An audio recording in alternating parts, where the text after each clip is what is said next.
जीवन का उद्देश्य ओशो के दृष्टिकोण से। ओशो, जिन्हें रजनीश के नाम से भी जाना जाता है, 20वीं सदी के एक क्रांतिकारी आध्यात्मिक गुरु थे। उन्होंने जीवन, ध्यान, प्रेम, धर्म, समाज और चेतना से जुड़े विषयों पर हजारों प्रवचन दिए। ओशो के अनुसार जीवन का कोई पूर्व निर्धारित उद्देश्य नहीं है जो हमें कहीं बाहर से मिल जाए, बल्कि जीवन का उद्देश्य स्वयं जीवन को पूरी सजगता, प्रेम और आनंद से जीना है। 1. जीवन कोई लक्ष्य नहीं, एक यात्रा है। ओशो मानते हैं कि जीवन कोई मंजिल नहीं है जिसे पाना है, बल्कि यह एक सतत प्रवाह है, एक सुंदर यात्रा जिसमें हर क्षण को पूरी जागरूकता के साथ जिया जाना चाहिए। वह कहते हैं, जीवन कोई समस्या नहीं है जिसे हल किया जाए, यह एक रहस्य है जिसे जिया जाना चाहिए।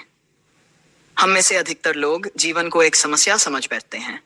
हम सोचते हैं कि अगर हमें सही नौकरी मिल जाए, शादी हो जाए, पैसे आ जाएं, तब हम सफल होंगे और जीवन का उद्देश्य पूरा होगा।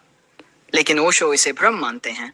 उनके अनुसार यह दौड़ हमें कहीं नहीं ले जाती, बस हम वर्तमान क्षण से चूकते जाते हैं। बाहरी उपलब्धियां नहीं, आत्म खोज ही जीवन का सार है। ओशो के अनुसार जीवन का उद्देश्य बाहर कुछ खोजना नहीं है, बल्कि अपने भीतर झांकना है। उनका मानना है कि हर इंसान के भीतर अपार संभावनाएं हैं, लेकिन समाज, शिक्षा, धर्म और परंपराओं ने उसे इतना ढक दिया है कि व्यक्ति अपने मूल स्वभाव से कट गया है।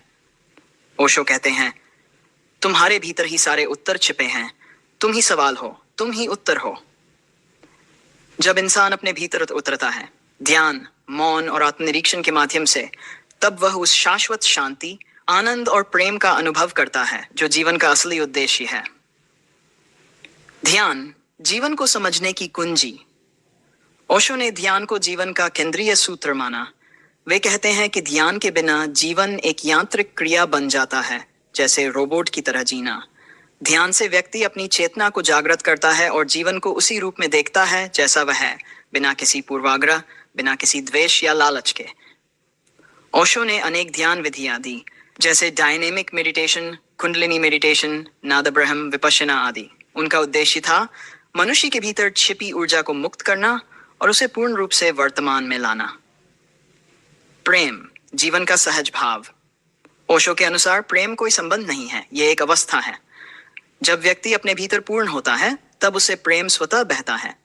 यह प्रेम किसी शर्त पर आधारित नहीं होता, यह स्वतंत्र, सहज और करुणा में होता है। ओशो कहते हैं, प्रेम सिर्फ दूसरों को नहीं, पहले खुद को देना सीखो। जब तुम खुद से प्रेम करोगे, तभी तुम वास्तव में प्रेम करना जानोगे। प्रेम के बिना जीवन सूखा और अर्थहीन हो जाता है। प्रेम, ध्यान और आनंद, ये तीन ओशो के अनुसार जीवन की धुरी हैं। समाज की अपेक्षाएं नहीं, अपने स्वभाव को जीना। ओशो ने हमेशा इस बात पर जोर दिया कि व्यक्ति को समाज की अपेक्षाओं और संस्कारों से मुक्त होकर जीना चाहिए। उन्होंने कहा कि समाज चाहता है कि हर व्यक्ति एक जैसा हो, एक जैसे कपड़े पहने, एक जैसी सोच रखे, एक जैसा व्यवहार करे। लेकिन जीवन की सुंदरता विविधता में है। तुम जैसे हो वैसे ही खुद को पूरी तरह स्वीकार कर लो, तभी तुम सच्चे अर्थों में स्वतंत्र हो पाओगे। जब व्यक्ति अपने मौलिक स्वभाव को पहचानता है और उसे जीने लगता है, तभी वह जीवन के उद्देश्य के नित आता है। 6.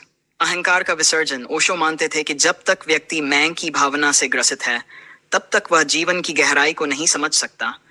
अहंकार ही सारे दुखों की जड़ है। ध्यान और प्रेम के माध्यम से ही व्यक्ति अपने भीतर के इस मैं को देख सकता है और धीरे धीरे उसका विलयन संभव है।